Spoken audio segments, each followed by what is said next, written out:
Erev Tov, Beshem Hashem, Naaseh Ve'Natzliach, en ce dimanche soir 27 du mois de février et 26 du mois de Adar Aleph, Bezrat Hashem. Ce soir, je suis racheté par notre amie Brigitte Sedbon, qui avait pris pendant 12 mois pour son papa, Bezrat Hashem, qui est parti de ce monde des shiurim pour l'élévation de son âme. Ce soir, c'est les 12 mois, Bezrat Hashem, de Chai Victor Ben Simcha, Zichrono Livracha. רוח השם תנחנו בגן עדן עליון בכל שוכבים עמו בכלל הרחמים והסליחות וכן יהי רצון ונאמר אמן תהיה נשמתו צור החיים ולא נדע יותר דבר בעזרת השם que du bonheur pour tout le peuple d'Israël, une grande bracha pour sa merveilleuse fille Brigitte Sedbon. On commence tout de suite ce shiur en pensant à l'élévation de l'âme chez le Kol Mété Israël, Refoua Shlema de tous les malades d'Israël, et on attaque avec cette très belle histoire, un très beau récit. Mais avant de vous raconter ce récit, j'aimerais d'abord faire une petite préface par rapport à un événement que nous connaissons tous, mais qui malheureusement n'a pas souvent l'attention qu'on devrait lui apporter. Vous savez que nos sages nous expliquent que Yom Kippour fait la kapara entre l'homme et Dieu, mais qu'il ne fait pas la kapara entre l'homme et son prochain. En réalité, c'est pas exactement cela que ça veut dire. Ça veut dire que si tu n'as pas fait le shalom entre toi et ton prochain, eh bien, Yom Kippour ne pourra pas faire le pardon entre toi et Dieu. Comme ça l'expliquait d'ailleurs le Yanouka dans un de ses shiurim. Et donc, le rapport que nous devons avoir entre l'homme et notre prochain est si important pour Dieu que Akadosh Baruch Hu a placé dans les 10 commandements, les commandements le concernant, tu n'auras pas, je suis l'Éternel ton Dieu qui t'a fait sortir du pays d'Égypte, et puis de l'autre côté, tu ne tueras pas, tu ne voleras pas, tu ne combattras pas, tu ne feras pas de faux témoignages entre l'homme et son prochain. Dieu a mis au même niveau le relationnel entre l'homme et lui que le relationnel entre l'homme et son prochain. Un homme qui était décédé clinique, qui s'appelle le Rav Moshe Constantine, était venu témoigner dans ce monde avec quelle dureté dans le ciel on pouvait frapper, bloquer, détruire et humilier une personne qui avait fait du mal à une autre personne sur terre. C'est ce qu'on appelle en hébreu préjudice moral, ogmat nefesh. On ne se rend pas compte de la gravité des choses de faire du mal à quelqu'un. Vous avez constaté que le lashon hara, de dire des vérités sur une personne, ou pire encore, du motzi shemra sur une personne, ou pire encore, de rapporter des choses d'une personne, a été vu dans le ciel de façon si dramatique que Dieu a détruit le temple, et tant qu'on n'arrêtera pas avec cela, il ne le reconstruira pas. C'est-à-dire que Hachem lui-même ne voit pas d'intérêt de résider en Israël de façon publique dans son Beth Amikdash si on perpétue ce péché. C'est-à-dire que Dieu n'accepte pas de vivre avec ses enfants dévoilés tant qu'on dira du mal des uns et des autres. C'est quelque chose qui est très bizarre parce que nous, on n'a pas du tout notion, on n'a pas du tout conscience de cette gravité extrême de se faire du mal, de s'insulter, de se maudire, de dire des choses qui vont nous détruire et ainsi de suite, et donc on jette du venin. Et c'est vrai que le venin est un petit liquide, mais on sait qu'il peut créer des arrêts cardiaques. J'ai appris récemment d'une femme qui m'a raconté que son mari lui avait fait beaucoup de mal de son vivant, beaucoup de mal. C'est un mari qui était hautain, qui était vulgaire, qui arrivait même à lever la main sur son épouse, et de façon assez barbare, il avait une relation avec elle assez violente. Et le jour où il est parti de ce monde, dans de grandes souffrances, eh bien, il est venu la voir dans les rêves. Et il lui a dit, je t'en supplie, pardonne-moi, car là où on m'a mis, je suis battu du matin au soir, je suis brûlé 7 fois par jour. Il faut que tu me pardonnes, car j'ai fait teshuva avant de partir de ce monde.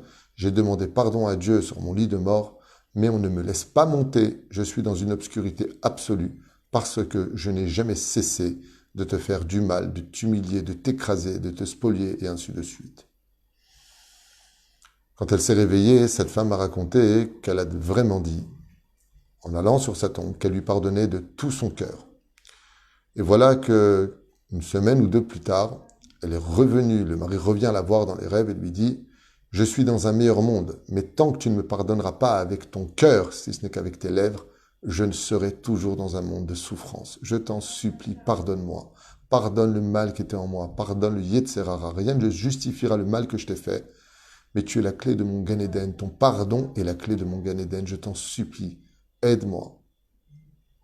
Et cette femme m'a raconté que Béhémet, elle lui a pardonné cette fois, après ses deuxièmes rêves de tout son cœur. Voilà qu'après 2-3 mois, elle rêve de lui et elle le voit, brillant, dans une lumière intense. Et son mari est descendu pour la bénir. Et il lui a dit merci. Car grâce à toi aujourd'hui, je suis dans un monde de repos magnifique. Je suis heureux, je suis libéré parce que tu m'as pardonné. Alors bien sûr, cette histoire que nous racontons d'un homme sauvage pour sa femme peut tout à fait s'écouter dans le sens contraire d'une femme qui aurait fait du mal à son mari, ou d'un homme qui aurait fait du mal à son prochain, ou d'un père qui aurait maltraité ses enfants, ou des enfants qui n'auraient pas respecté leur père, et ainsi de suite. C'est valable dans tous les sens du terme. La belle-fille avec la belle-mère, le beau-père avec le beau-fils. Dans tous les sens, la Torah nous interdit formellement de nous faire du mal. Et si c'est ce que l'on fait, et si c'est ce que l'on veut, eh bien, comme le disent les Chachamim, l'homme est emmené là où il veut aller. Tu as entendu la Shonara, tu as entendu Motzi Shemra, alors ne t'inquiète pas. Le Créateur du monde dit, puisque tu es tellement accro de mauvaises nouvelles, de destruction des uns et des autres, je te donnerai l'occasion d'entendre aussi à tes oreilles de réelles mauvaises nouvelles qui te concerneront. Lo aleinu velo alechem. Et pourquoi je vous ai fait cette préface? Parce que maintenant l'histoire que vous allez entendre démontre parfaitement la grandeur de tous nos tzadikim, Baruch Hashem, comment ils se comportaient. Comme je vous l'ai dit dans les récits du Baal Shem Tov, on ne se rend même pas compte combien de vivre avec un tzadik, c'est vivre avec une Torah ouverte. Écoutez bien cette histoire et racontez-la partout. Regardez bien. Le Rav Shach, Zecher Tzadik Vekadosh Livracha, avait un ami de longue date, qui était aussi sa chavruta, qui s'appelait le Rav Issar Zalman, Zecher Tzadik Vekadosh Livracha. Et ils étudiaient ensemble. La piété du Rav Issar Zalman était remplie de crainte du ciel et exemplaire sur tous ses chemins. Il ne prononçait jamais une parole profane, parole de chol, jamais. Et ne faisait jamais de bitoul Torah, même quand il marchait seul. Tout le monde témoignait qu'il avait toujours la bouche qui ne cessait d'étudier la Torah. Son regard était toujours bienveillant et il n'oubliait jamais de dire shalom à toute personne qu'il rencontrait. Un soir, le Rav Shach accompagna le Rav Issar Bezrat Hashem Zalman, car ils n'avaient pas fini leur étude à la yeshiva, et le Rav Shach lui demanda ce qu'il penserait s'il pouvait l'accompagner au moins jusqu'à chez lui, à pied, pour continuer leur étude Baal Peh, de l'étude de la Gemara. Et le Rav Issar accepta volontiers. Alors qu'ils arrivaient en bas de chez lui, il se sépara avec respect du Rav Shach, puis monta à pied les 3 étages, car il n'y avait pas d'ascenseur, avec fatigue et difficulté dues à son âge. Mais une fois arrivé devant la porte, il redescendit aussitôt en bas, et il trouva le Rav Shach qui s'était attardé avec une personne qui lui avait tout simplement posé une question. Le Rav Shach se retourna et vit le Rav Issar Zalman. Et sans hésiter, avec un grand sourire, ils s'approchèrent l'un et l'autre et reprirent leur étude là où ils l'avaient arrêté. Puis après un moment, le Rav Issar Zalman se sépara une deuxième fois du Rav Shach, puis monta chez lui. Mais voilà qu'il redescendit aussitôt, et le Rav Shach, qui était arrivé par contre lui au bout de la rue, se retourna instinctivement et vit que le Rav Issar Zalman était redescendu. Alors il le rejoignit une fois de plus et se remirent à étudier la Torah sans poser de questions. Seulement voilà, après un court moment, le Rav Issar Zalman, épuisé, se resépara une 3e fois du Rav Shach. Et à ce moment-là, le Rav Shach posa la question que tout le monde a envie de se poser.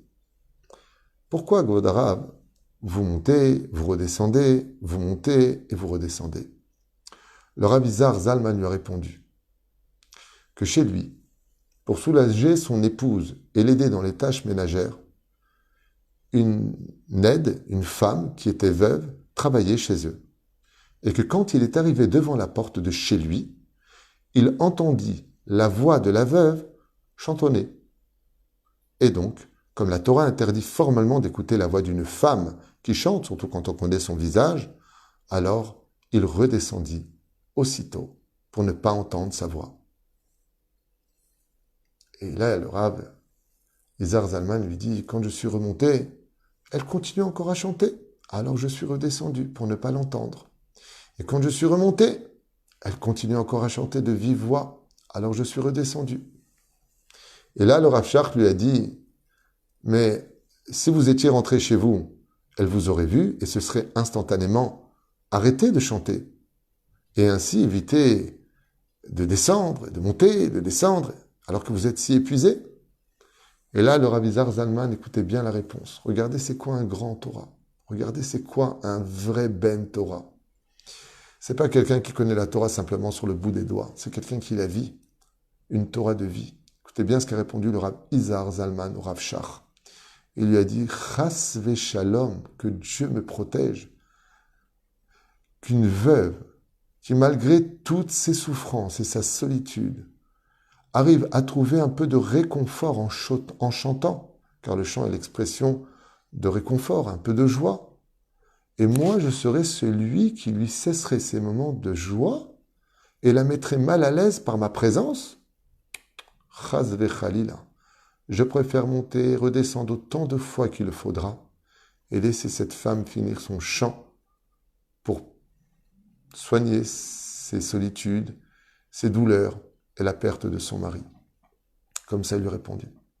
Que Khalila vechas, jamais je sois un obstacle au bonheur d'un juif ou d'une juive.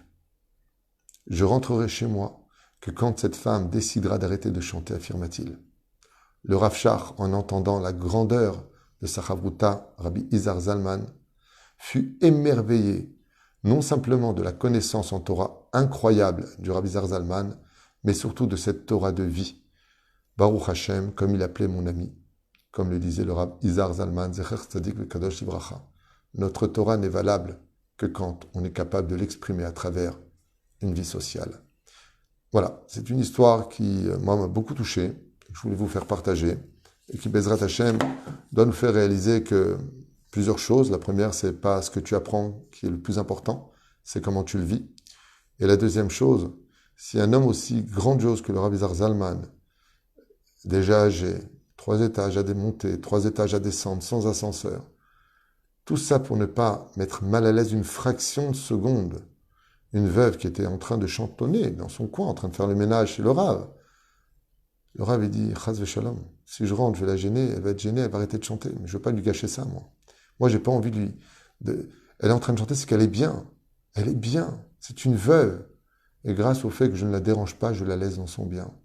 Vous savez, quand j'ai eu le mérite d'étudier pendant 4 à 5 années dans les yeshivot Rav Kook, j'avais entendu que Maran Rav Kook, Rabbi Avraham Yitzhak HaKohen Kook, Zecher Tzadik V'Kadosh Livracha, Aya Kodesh Kodashim, le Rav Kook.